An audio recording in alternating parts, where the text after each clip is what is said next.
Hello दोस्तों, आप सभी को मेरे चैनल स्टडी विद मी पर स्वागत है। चलिए बिना देर किए वीडियो स्टार्ट करते हैं। रमजान के पूरे 30 रोजों के बाद ईद आई है। कितना मनोहर, कितना सुहावना प्रभाव है। वृक्षों पर अजीब हरियाली है, खेतों में कुछ अजीब रौनक है, आसमान पर कुछ अजीब लालिमा है। आज का सूर्य देखो, कितना प्यारा, कितना शीतल है, यानी संसार को ईद की बधाई दे रहा है। गांव में कितनी हलचल है। ईदगाह जाने की तैयारियां हो रही हैं। किसी के कुर्ते में बटन नहीं है, पड़ोस के घर में सुई धागा लेने दौड़ा जा रहा है। किसी के जूते कड़े हो गए हैं, उनमें तेल डालने के लिए तेली के घर पर भागा जाता है। जल्दी जल्दी बैलों को सानी पानी दे दें। ईदगाह से लौटते लौटते दोपहर हो जाएगी। 3 कोस का पैदल रास्ता, फिर सैकड़ों आदमियों से मिलना भेंटना, दोपहर के पहले लौटना असंभव है। लड़के सबसे ज्यादा प्रसन्न हैं। किसी ने एक रोजा रखा है, वह भी दोपहर तक, किसी ने वह भी नहीं, लेकिन ईदगाह जाने की खुशी उनके हिस्से की चीज है। रोजे बड़े बूढ़ों के लिए होंगे, इनके लिए तो ईद है। रोज ईद का नाम रखते थे, आज वह आ गई। अब जल्दी पड़ी है कि लोग ईदगाह क्यों नहीं चलते। इन्हें गृहस्थी की चिंताओं से क्या प्रयोजन। सेवैयों के लिए दूध और शक्कर घर में है या नहीं, इनकी बला से ये तो सेवैयां खाएंगे। वह क्या जाने कि अब्बाजान क्यों बदहवास चौधरी कायामली के घर दौड़े जा रहे हैं। उन्हें क्या खबर कि चौधरी आंखें बदल लें तो ये सारी ईद मुहर्रम हो जाए। उनकी अपनी जेबों में तो कुबेर का धन भरा हुआ है। बार बार जेब से अपना खजाना निकालकर गिनते हैं और खुश होकर फिर रख लेते हैं। महमूद गिनता है, 1 2 10 12, उसके पास 12 पैसे हैं। मोहसिन के पास 1 2 3 8 9 15 पैसे हैं। इन्हीं अनगिनती पैसों में अनगिनती चीजें लाएंगे, खिलौने, मिठाइयाँ, बिगुल, गेंद और जाने क्या क्या। और सबसे ज्यादा प्रसन्न है हामिद। वह 4-5 साल का गरीब सूरत, दुबला पतला लड़का, जिसका बाप गत वर्ष हैजे की भेंट हो गया और माना जाने क्यों पीली होती होती एक दिन मर गई। किसी को पता क्या बीमारी है, कहती तो कौन सुनने वाला था। दिल पर जो कुछ बीतती थी वह दिल में ही सहती थी और जब न सहा गया तो संसार से विदा हो गई। अब हामिद अपनी बूढ़ी दादी अमीना की गोद में सोता है और उतना ही प्रसन्न है। उसके अब्बाजान रुपए कमाने गए हैं, बहुत सी थैलियां लेकर आएंगे। अम्मी जान अल्लाह मियाँ के घर से उसके लिए बड़ी अच्छी अच्छी चीजें लाने गई हैं, इसलिए हामिद प्रसन्न है। आशा तो बड़ी चीज है, और फिर बच्चों की आशा, उनकी कल्पना तो राई का पर्वत बना लेती है। हामिद के पांव में जूते नहीं हैं, सिर पर एक पुरानी धुरानी टोपी है जिसका गोटा काला पड़ गया है, फिर भी वह प्रसन्न है। जब उसके अब्बाजान थैलियां और अम्मी जान नियामतें लेकर आएंगी तो वह दिल से अरमान निकाल लेगा। तब देखेगा मोहसिन, नूरे और सम्मी कहाँ से उतने पैसे निकालेंगे। अभागिन अमीना अपनी कोठरी में बैठी रो रही है। आज ईद का दिन, उसके घर में दाना नहीं। आज आबिद होता तो क्या इसी तरह ईद आती और चली जाती। इस अंधकार और निराशा में वह डूबी जा रही है। किसने बुलाया था इस निगोड़ी ईद को। इस घर में उसका काम नहीं, लेकिन हामिद, उसे किसी के मरने जीने से क्या मतलब। उसके अंदर प्रकाश है, बाहर आशा। विपत्ति अपना सारा दल बल लेकर आए, हामिद की आनंद भरी चितवन उसका विध्वंस कर देगी। हामिद भीतर जाकर दादी से कहता है, तुम डरना नहीं अम्मा, मैं सबसे पहले आऊंगा। बिल्कुल न डरना। अमीना का दिल कचोट रहा है। गांव के बच्चे अपने अपने बाप के साथ जा रहे हैं। हामिद का बाप अमीना के सिवा और कौन है। उसे कैसे अकेले मेले जाने दे। उस भीड़ भाड़ से बच्चा कहीं खो जाए तो क्या हो।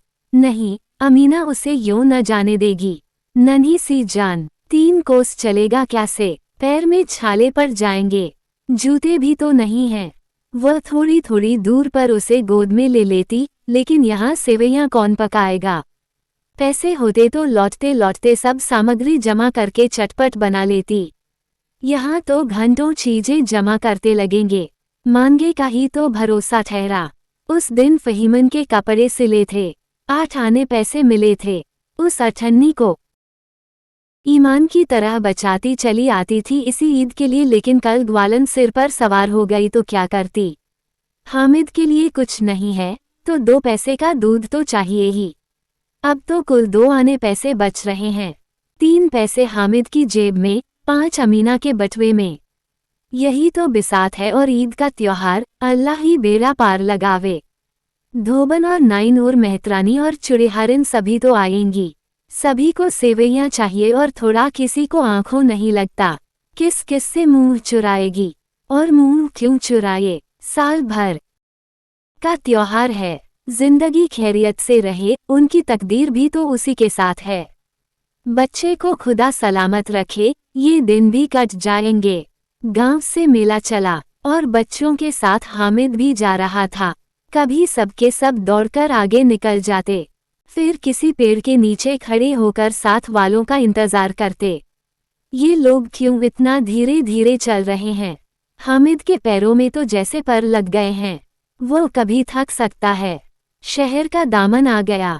सड़क के दोनों ओर अमीरों के बगीचे हैं। पक्की चारदीवारी बनी हुई है। पेड़ों में आम और लीचियां लगी हुई हैं। कभी कभी कोई लड़का कंकड़ी उठाकर आम पर निशान लगाता है। माली अंदर से गाली देता हुआ निकलता है। लड़के वहां से एक फरलांग पर हैं, खूब हंस रहे हैं। माली को कैसा उल्लू बनाया है। बड़ी बड़ी इमारतें आने लगीं। यह अदालत है, ये कॉलेज है, ये क्लब घर है। इतने बड़े कॉलेज में कितने लड़के पढ़ते होंगे। सब लड़के नहीं हैं जी, बड़े बड़े आदमी हैं। सच, उनकी बड़ी बड़ी मूंछें हैं। इतने बड़े हो गए, अभी तक पढ़ने जाते हैं। न जाने कब तक पढ़ेंगे और क्या करेंगे इतना पढ़कर। हामिद के मदरसे में 2-3 बड़े बड़े लड़के हैं, बिल्कुल 3 कौड़ी के। रोज मार खाते हैं, काम से जी चुराने वाले। इस जगह भी उसी तरह के लोग होंगे और क्या। क्लब घर में जादू होता है, सुना है। यहाँ मुर्दों की खोपड़ियाँ दौड़ती हैं और बड़े बड़े तमाशे होते हैं, पर किसी को अंदर नहीं जाने देते। और वहाँ शाम को साहब लोग खेलते हैं। बड़े बड़े आदमी खेलते हैं, मूंछों दाढ़ी वाले। और मेमे भी खेलती हैं। सच, हमारी अम्मा को ये दे दो, क्या नाम है, बैट, तो उसे पकड़ ही न सकें, घुमाते ही लुढ़क जाएं। महमूद ने कहा, हमारी अम्मी जान का तो हाथ कांपने लगे, अल्लाह कसम। मोहसिन बोला, चलो मनो आटा पीस डालती हैं, जरा सा बैट पकड़ लेंगी तो हाथ कांपने लगेंगे। सैकड़ों घड़े पानी रोज निकालती हैं। 5 घड़े तो तेरी भैंस पी जाती है। किसी मेम को 1 घड़ा पानी भरना पड़े तो आंखों तले अंधेरा आ जाए। महमूद, लेकिन दौड़ती तो नहीं, उछल कूद तो नहीं सकती। मोहसिन, हाँ उछल कूद तो नहीं सकती, लेकिन उस दिन मेरी गाय खुल गई थी और चौधरी के खेत में जा पड़ी थी। अम्मा इतना तेज दौड़ी कि मैं उन्हें न पा सका। सच। आगे चले। हलवाइयों की दुकानें शुरू हुईं। आज खूब सजी हुई थीं। इतनी मिठाइयाँ कौन खाता है।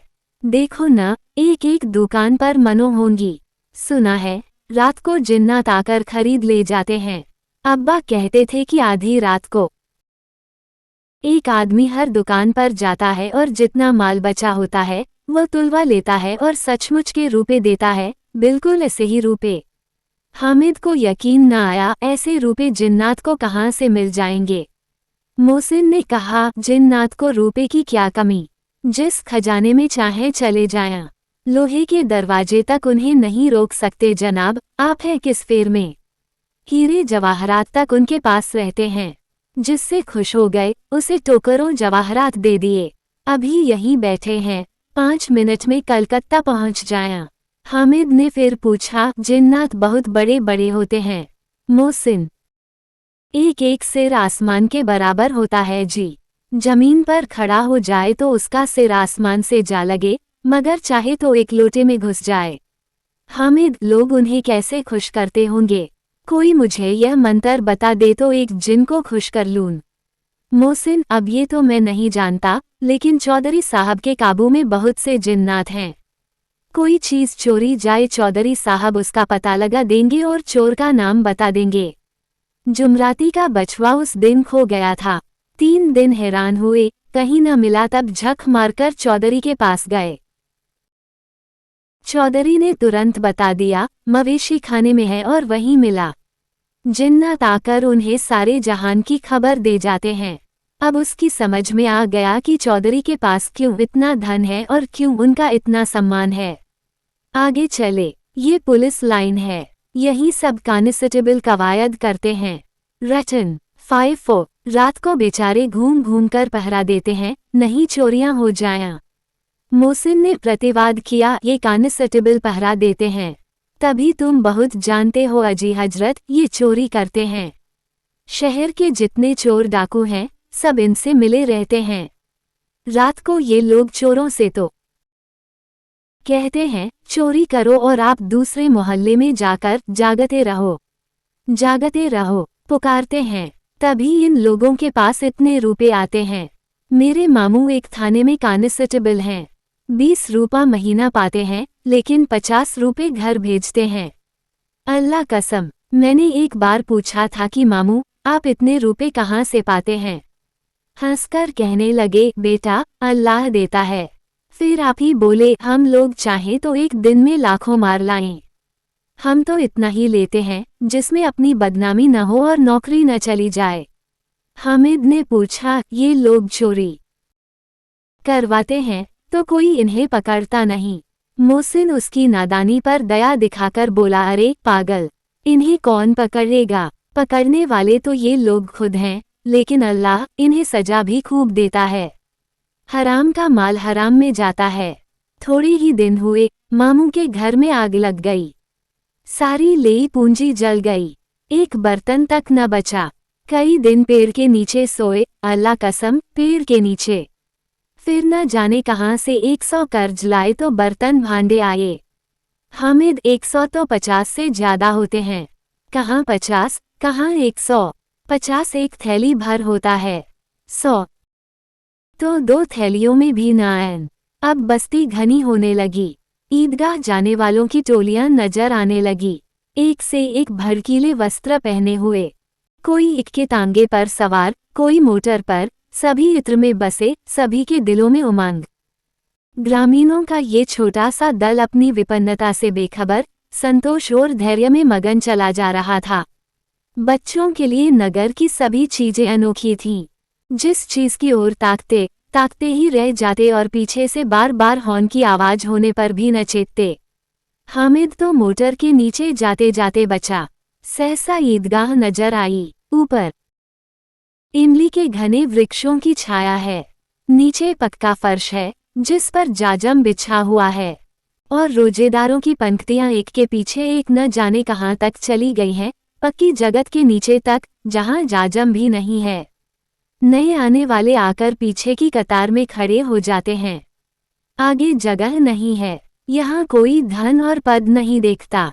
इस्लाम की निगाह में सब बराबर हैं। इन ग्रामीणों ने भी वजू किया और पिछली पंक्ति में खड़े हो गए। कितना सुंदर संचालन है, कितनी सुंदर व्यवस्था। लाखों सिर एक साथ सिजदे में झुक जाते हैं, फिर सबके सब एक साथ खड़े हो जाते हैं, एक साथ झुकते हैं और एक साथ घुटनों के बल बैठ जाते हैं। कई बार यही क्रिया होती है जैसे बिजली की लाखों बत्तियां एक साथ प्रदीप्त हों और एक साथ बुझ जाएं, और यही क्रम चलता रहा। कितना अपूर्व दृश्य था, जिसकी सामूहिक क्रियाएं, विस्तार और अनंतता हृदय को श्रद्धा, गर्व और आत्मानंद से भर देती थीं, मानो भ्रातृत्व का एक सूत्र इन समस्त आत्माओं को एक लड़ी में पिरोए हुए है। Thanks for watching.